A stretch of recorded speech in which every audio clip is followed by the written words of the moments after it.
Welcome to our channel easy and deep way. आज हम शुरू करेंगे सस्टेनेबल डेवलपमेंट के अंदर इम्पोर्टेंट एमसीक्यू की एक नई सीरीज, जिसमें सारे के सारे क्वेश्चंस बहुत ही इम्पोर्टेंट है क्योंकि इसमें हर एक टर्म को बहुत अच्छे से एक्सप्लेन किया गया है। तो सबसे पहला क्वेश्चन ही है, व्हाट इज सस्टेनेबल डेवलपमेंट, कि सस्टेनेबल डेवलपमेंट क्या होता है।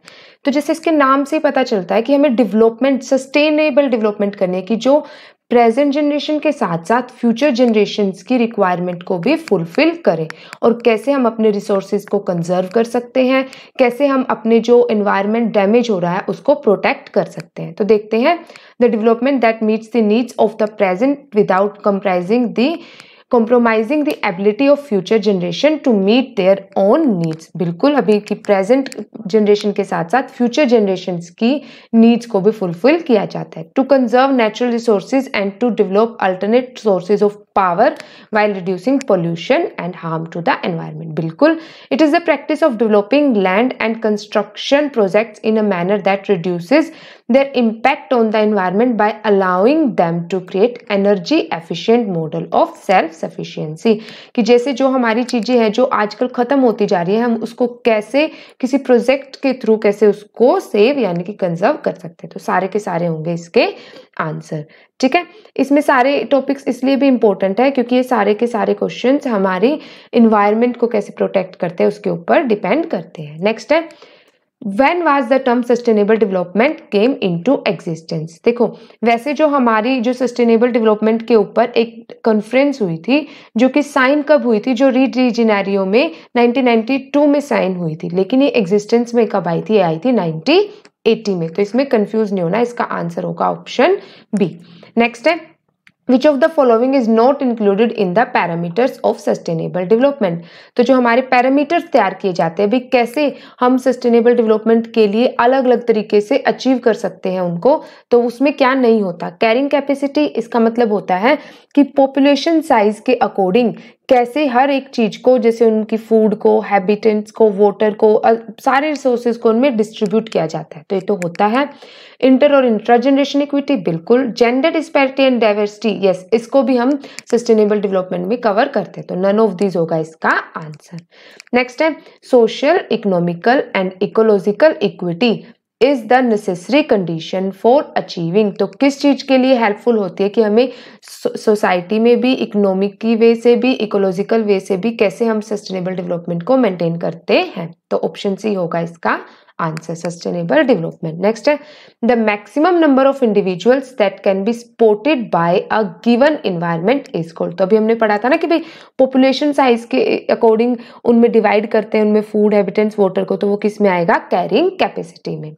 नेक्स्ट है, the human activity among the following which causes maximum environmental pollution having regional and global impacts is। तो सबसे ज्यादा environment pollution किस चीज से होता है? इंडस्ट्रियलाइजेशन से, एग्रीकल्चर से, अर्बनाइजेशन से या माइनिंग। तो सबसे ज्यादा पोल्यूशन इंडस्ट्रियलाइजेशन की वजह से होता है। तो ऑप्शन ए होगा इसका आंसर। नेक्स्ट है, a chemical industry is not a cause of. तो केमिकल इंडस्ट्री, देखो कारण किस किस का? वाटर पोल्यूशन होता है उससे, बिल्कुल होता है। नॉइज पोल्यूशन भी होता है, एयर पोल्यूशन भी होता है, लेकिन न्यूक्लियर पोल्यूशन तो बिल्कुल भी नहीं होता। तो ऑप्शन डी होगा इसका आंसर। नेक्स्ट है, sportive capacity and assimilation capacity are the component of. तो ये भी हमने डिस्कस किया था कि हम कैसे पॉपुलेशन के अकॉर्डिंग हर एक चीज को एसिमिलेट करते हैं, उनमें डिवाइड करते हैं। तो वो किस चीज का कंपोनेंट है?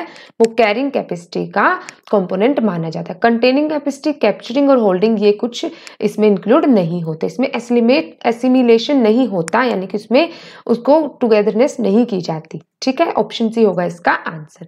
अब इंपॉर्टेंट क्वेश्चन आता है, एजेंडा 21। तो एजेंडा 21 क्या है? ये एक एजेंडा तैयार किया गया था जिसमें ग्लोबल सस्टेनेबल डेवलपमेंट के लिए कॉन्फ्रेंस की थी। कहाँ पे? रियो डी जेनेरियो में। कि कैसे हमारी 3 डायमेंशंस थी कि इन्वायरमेंट जो डैमेज हो रहा है उसको, पावर्टी को और डिजीजेस को कैसे रिमूव किया जा सकता है। ये टॉप टू बॉटम एक स्कीम एजेंडा नहीं था। ये क्या था? ये एजेंडा था कि जिसमें जो लोकल गवर्नमेंट होती है वो लोकल एजेंडा तैयार करेगी कि हाँ, हमारी जो भी लोकल जनरेशन है, पॉपुलेशन है, उसको हम कैसे डील करते हैं। ठीक है, तो हमें एनवायरमेंट डिग्रेडेशन को सेव करने के लिए ये एक एजेंडा तैयार किया था। ठीक है, देखते हैं। Agenda 21 is a non binding voluntarily, हाँ बिल्कुल ये वॉलंटरली था कि इसमें कोई भी कंट्री आके अपना पार्टिसिपेशन कर सकती है। Implemented action plan of the United Nation with the regard to sustainable development, बिल्कुल। फिर it is an agreement between 20 developing countries, नहीं ये ग्लोबल के ऊपर था तो 20 पे नहीं था। It is a free trade agreement between 7 developed countries, नहीं तो ये ग्लोबली था, तो ऑप्शन ए होगा इसका आंसर। नेक्स्ट है agricultural activities such as tilling, harvesting, heating and ventilation are direct consumption of. तो जो एग्रीकल्चर में है उसमें जब हम हार्वेस्टिंग करते हैं, हम वेंटिलेशन करते हैं, तो वो क्या एयर के थ्रू होता है, सन के थ्रू होता है, एनर्जी के थ्रू होता है, हीट के थ्रू होता है। तो उसमें एनर्जी की जरूरत होती है जो वो कहीं से भी मिल सकते हैं, जैसे हम सनलाइट से भी ले सकते हैं, उसको अपने थर्मल पावर से भी ले सकते हैं। ठीक है, तो ऑप्शन सी होगा इसका आंसर। नेक्स्ट है which of the following is not the effect of modern agriculture. तो मॉडर्न एग्रीकल्चर के इफेक्ट्स कौन से होते हैं? नाइट्रेट पोल्यूशन होता है, ओजोन डिप्लीशन नहीं होता, बायोमैग्निफिकेशन भी होता है और यूट्रोफिकेशन भी होता है। तो ऑप्शन बी होगा इसका आंसर। तो ओजोन डिप्लीशन उसको मॉडर्न एग्रीकल्चर में इफेक्ट नहीं करता बल्कि उसको हार्म ही करता है। नेक्स्ट है हाउसिंग इफेक्ट। तो हाउसिंग इफेक्ट में क्या क्या होता है? एनर्जी कंजप्शन बिल्कुल होता है, नेबरहुड भी होता है, वाटर कंजप्शन भी होता है। तो ऑल ऑफ दिस होगा इसका आंसर। फिर in the word COP, C stands for, तो COP क्या होता है? कॉन्फ्रेंस ऑफ पार्टीज, तो इसमें C क्या हो जाएगा? कॉन्फ्रेंस। तो ऑप्शन डी होगा इसका आंसर। नेक्स्ट है production, transformation and use of energy are the major problem of. तो जब हम किसी भी चीज को ट्रांसफॉर्मेशन यानी कि उसमें कई नई चीज में चेंज करते हैं और एनर्जी का यूज करते हैं, प्रोड्यूस करते हैं उसको, तो ये कहाँ पर इसमें प्रॉब्लम्स क्रिएट होती है? इंडस्ट्रियल एक्टिविटी में, सस्टेनेबल डेवलपमेंट में, एसिड रेन या ग्लोबल वार्मिंग। तो सबसे ज्यादा प्रॉब्लम होती है इसमें इंडस्ट्रियल एक्टिविटीज में, क्योंकि वहां पर इन चीजों को ज्यादा पोल्यूटेड माना जाता है। ठीक है, नेक्स्ट है UNCED स्टैंड्स फॉर। तो क्या होता है UNCED? United Nations conference of environment and development. तो ऑप्शन ए होगा इसका आंसर।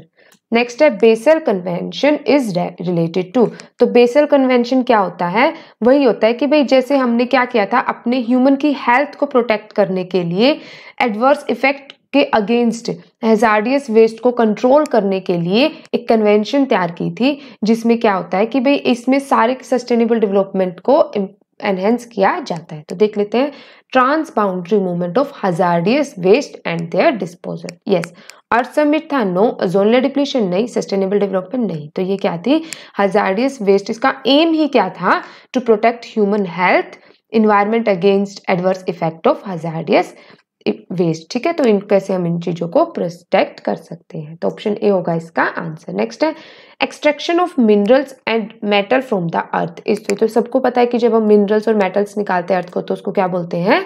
माइनिंग। ऑप्शन ए होगा इसका आंसर। नेक्स्ट है electric waste is the adverse effect of. तो इलेक्ट्रिक वेस्ट किस पे सबसे ज्यादा इफेक्ट डालती है? माइनिंग पे नो, हाउसिंग पे नो, एग्रीकल्चर पे नो, इंडस्ट्री पे सबसे ज्यादा इसका एडवर्स यानी कि बुरा प्रभाव पड़ता है। सेकेंड लास्ट है इसमें how many agreements are there in agenda 21। तो एजेंडा 21 में कितने एग्रीमेंट्स हैं? 5 एग्रीमेंट है जो कि एनवायरमेंट से, पॉवर्टी से, डिजीजेस से और हैजार्डियस वेस्ट से, इन सबसे लड़ने में हेल्प करेंगे। नेक्स्ट है लास्ट है इसमें the idea of sustainable development was conceived in early. तो हमने पढ़ा था वैसे इसकी कॉन्फ्रेंस हुई थी 1992 में, लेकिन ये कब इसका आइडिया आ गया था? ये 1980 में इसका आइडिया आया था। ठीक है, आई होप ये सारे आपको समझ आए होंगे। तो प्लीज़ इसे अपने दोस्तों के साथ भी शेयर कीजिए और नेक्स्ट वीडियो की नोटिफिकेशन के लिए हमारे चैनल को सब्सक्राइब भी कीजिए। Thank you.